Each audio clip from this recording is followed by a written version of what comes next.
में ये बताया कि हमारे पास 35 लाख करोड़ या पता नहीं इससे भी ज्यादा का हमारे पास निवेश आया है। अगर पूरे के पूरे टॉप इंडस्ट्रियलिस्ट अपना सब कुछ निछावर कर दे तब भी ये निवेश पॉसिबल नहीं है। अध्यक्ष जी, आज पहली बार इस तरीके की चर्चा को मैंने सुना और माननीय मंत्री जी की जो बातें मैं सुन रही थी उनसे बहुत सारी उम्मीदें थी और ऐसा लग रहा था कि जिस तरीके से 2023 का इन्वेस्टर समिट मीट का जिस तरीके से सुंदरीकरण किया गया और लोगों को दिखाया गया और इतना बड़ा बजट जो था वो सबके सामने आया, तो मंत्री जी अवश्य ही उसके बारे में थोड़ा विस्तार में लोगों को बताएंगे।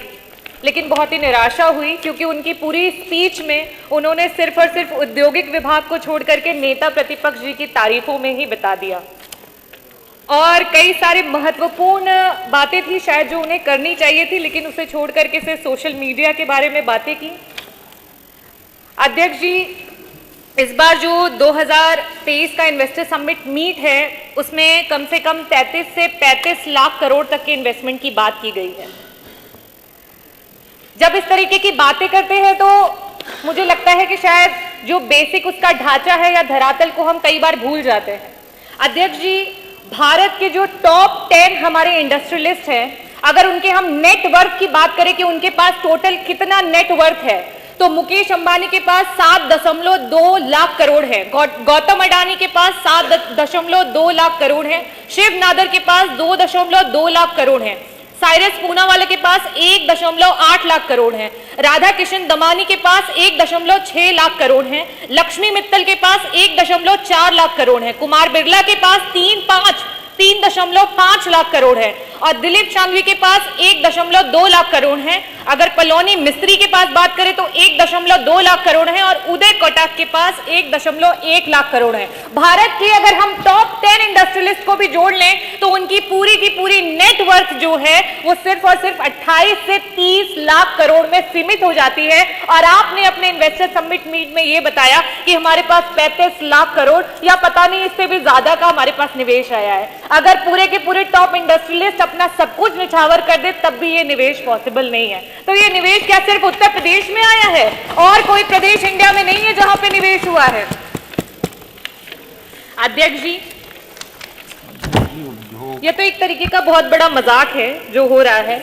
साथ ही साथ मैं ये भी पूछना चाहूंगी कि मंत्री जी ने 2018 में भी 4.5 लाख करोड़ का जो निवेश आया था उसकी भी बहुत सारी चीजें थी, हम लोग बेसब्री से इंतजार कर रहे थे, शायद उसका भी कुछ विवरण हमें मिलेगा।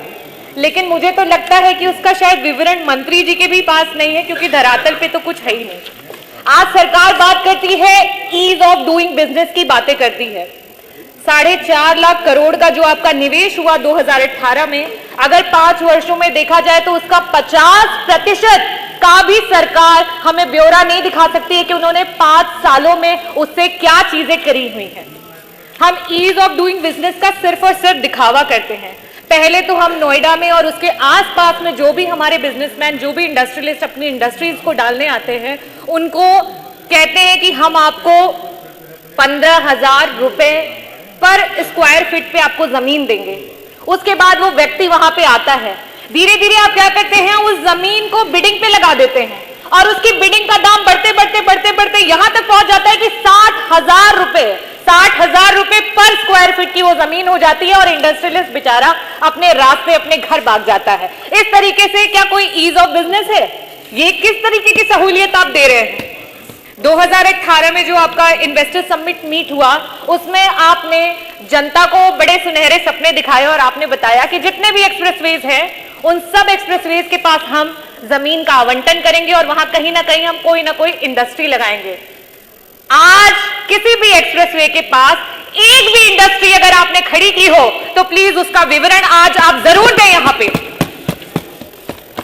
बात हुई प्रधानमंत्री जी के द्वारा, प्रधानमंत्री जी ने डिफेंस इंडस्ट्रियल कॉरिडोर की बात की।